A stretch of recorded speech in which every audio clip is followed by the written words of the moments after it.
Give me your thoughts on Brennan Milone, because I feel like all the reviews are high, and for good reason, because he is a guy that you just look at the plate. The mechanics are very natural. He just looks like a natural hitter to me, and he has stupid pop to go along with it. Yeah, you nailed it. It's a natural born hitter. I mean, one of those guys, you watch him take a couple of cuts in batting practice, even you're like, this guy's hitterish. Yeah. That's kind of the first word that comes to mind. He Mhm. just has really good instincts for putting the barrel on the ball and the power. I mean, it's just so loose. The hand speed is obvious. I saw him hit a home run to the opposite field a week or two ago that was just tattooed. And to see a kid that age with that kind of opposite field strength, it jumps out to you. But I was talking with Mark Kingston about him a week or two back, and he said, this guy's so good. I mean, this could have frankly been the difference between us being 12-4 or 15-1 if he hadn't missed a few games, or really the bulk of the spring season. If he had been healthy, I mean, that's how good this guy is. They were really counting on him to be a centerpiece of that lineup, even as a true freshman. So there's no question for me, this guy's going to be a star, a big star. I think he could be an All-American player and a first-round pick by the time he's done at South Carolina. Wow. Yeah, I was going to ask you what you thought the ceiling was for him. First rounder, that is big time. I agree with you, though. I think he could be the next, South Carolina is known for its power. That's kind of its brand. I think he could be that next great power hitter to come through Columbia for sure, especially the park he plays in. I mean, Founders Park is a friendly place if you're a hitter for sure. I want to talk about the other guy that was named player of the week, and that is Brett Kerry. He had a shutout, 5 innings pitched. Obviously shutout 7 strikeouts. Against Savannah, and looking at his stats for the season really quickly for the summer, if you will, 11 2/3 innings pitched. He's got a 3.86 ERA. He's 1-0. But Brett Kerry, a guy obviously that started out in the weekend rotation for South Carolina, Aaron, got bumped out of it. I know a lot of fans had their questions. Why would you move Kerry? They move him back to the bullpen, though, which I think was a really good role. And I thought South Carolina fans were going to see that pay off again with how Thomas Farr was throwing the baseball. The stuff was undeniable. And Kerry found a really nice role there the previous season as the closer, a guy who's just purely a strike thrower. Just talk about, again, what you've seen from Brett Kerry over the summer and what you like about his game overall. Yeah, you nailed the biggest thing. He's a strike thrower, a guy that really competes. And, even though it's not an overpowering fastball velocity, he spots up well. If you can throw 88 to 92 and put it where you want and change planes with, your breaking ball, which, as we all know, is a really good pitch for him. He's got that kind of slurve, I guess you'd call it, 77 to 80. I think he calls it a slider, but he'll mix in an occasional slower curveball too. But that pitch is a swing and miss pitch for him, and he really knows how to manipulate that pitch. He can throw it for a strike. He can throw it for a chase. He's got a little cutter now that I know he's worked on. I think you probably saw that in the spring. I think he had it then as well. But, that's a pitch that I think is getting better and better. And I know Skylar Meade is excited about that pitch as a potential real weapon for him, this time next year. I mean, I think that pitch is coming on strong, and he's working on the changeup. I mean, the one that I saw in the summer, he didn't use it much, but it's there, and I think that'll continue to get better as well because he's got natural feel to pitch, and so I think the more he does it, the more reps he gets, the more he's going to fine tune that repertoire. And he's just a really, top of the charts makeup guy. You hear scouts talking about that a lot, and that matters. And this guy competes his tail off. I think that's why he was so successful in that relief role, but also certainly you can stretch him out as a starter. He's proven he can do that as well. So that versatility is so valuable. The ability to go out in a pressure situation in the 9th inning with big men on base and get a big swing and miss, or to go through a lineup a few times as a starter and eat up some innings. I mean, that's just a really nice luxury for South Carolina to have a guy that can do either one of those things. Now, Aaron, I know we have a long way to go. Obviously, we both know a lot can happen over fall ball, spring ball, new guys come in, whatever. But South Carolina will be looking for that third starter. And, for what it's worth, I mean, the bullpen was a little bit shaky to start the year for the Gamecocks. I know I, for one, was surprised about that. I thought, Kim Tringali, Graham Lawson, and Danny Lloyd had the chance to be a really good 7, 8, 9 inning, but for whatever reason, those guys were having trouble finding the zone. But I want to ask you about Kerry. I mean, do you project him, because the Gamecocks will be looking for a third starter yet again, which was a storyline coming in the season this past season, but do you project him as a starter or more of a relief guy? What do you think's the better fit for him? I think in pro ball, he's probably a bullpen guy just because, you need the velocity to play up a little bit more. And you'd hope that in a shorter stint, you'd see the velocity climb.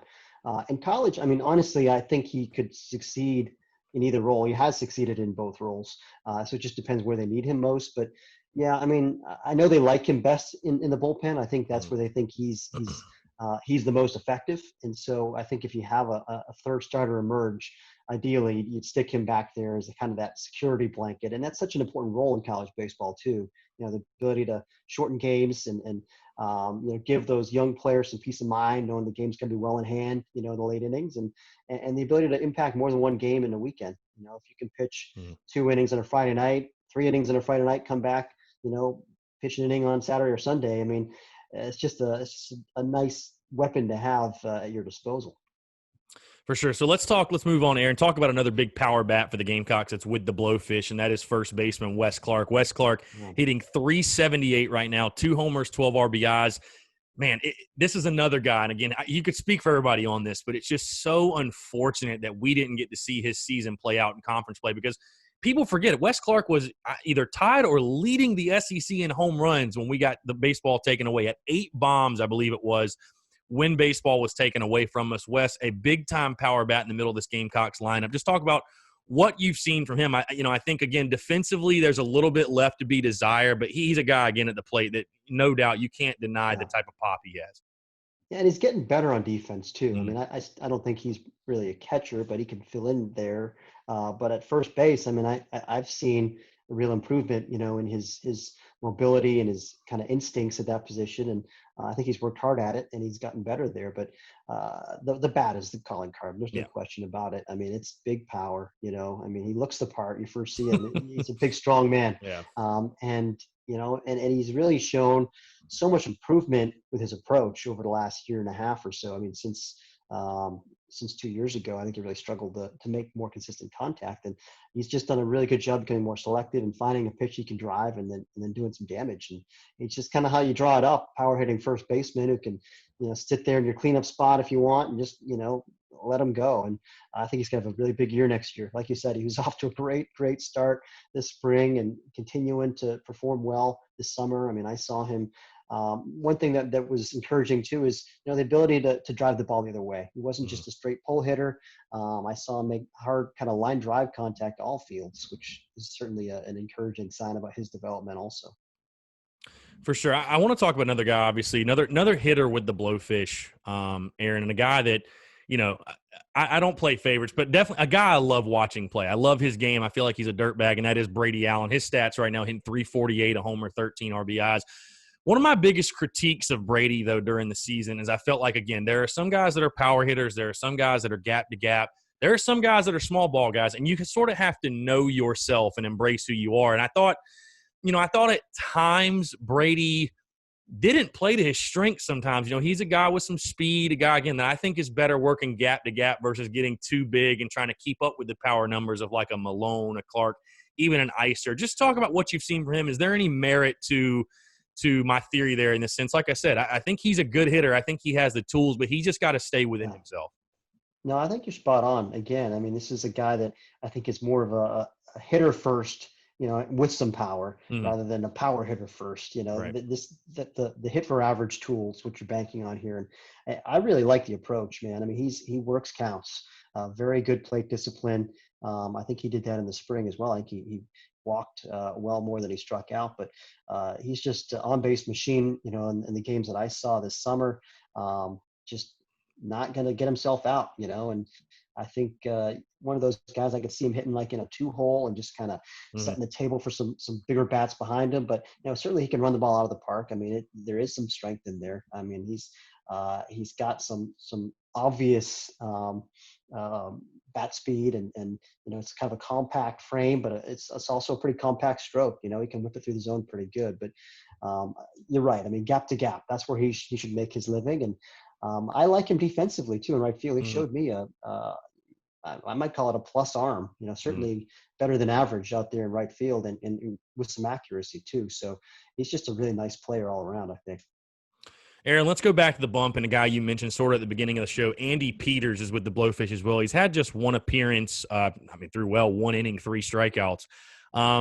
But like you said, there was a lot of inconsistency with him, and I think a lot of it had to do was with he was returning back from the injury, and people have to understand that it's one of those things, kind of like we saw from Graham Lawson. You're going to have one good outing, one bad outing. I remember specifically the game he started.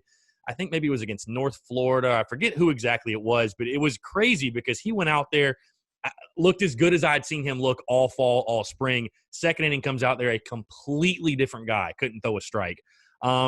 Someone that I've heard you guys talk about on D1Baseball.com, and I've seen a couple of different times. He can run up there velo-wise when he is healthy. The stuff is nasty, has some pitchability. Just talk about how you project Andy Peters and what type of player you think he could be in the Gamecock pitching rotation.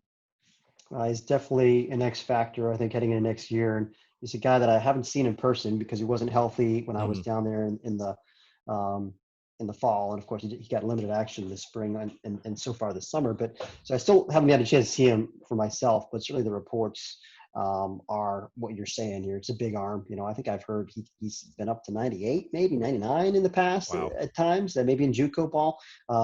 So it's in there. We know it's in there. It's just a matter of getting that command piece back. And that's something that typically coming back from, surgery, it can take some guys longer than others.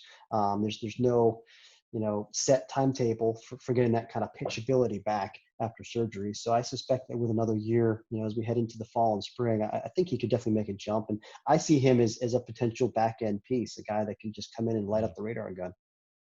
For sure. Well, Aaron, I'm going to give you the floor because I know there's a lot of other with the leagues. Some canceling, some playing. I know, for example, for a guy like Jeff Heinrich is playing in his league. I'm not sure a bunch of the others. Just talk about it again because I know you guys keep a pulse on all of it.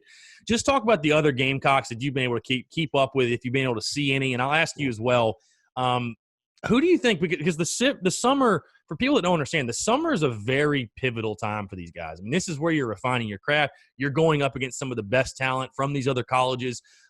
If you've seen any other guys, just give your feedback. But who do you think this summer on the Gamecocks roster, is there one dude that you think needs to make a big jump over the summer and fall that'll be a key piece for this South Carolina team next year? Well, I'm gonna give you a name that I saw also for that Lexington County team that probably South Carolina fans haven't really seen yet because he's an incoming freshman named Will Sanders. And he wasn't really on my radar, to be honest with you, heading into the summer.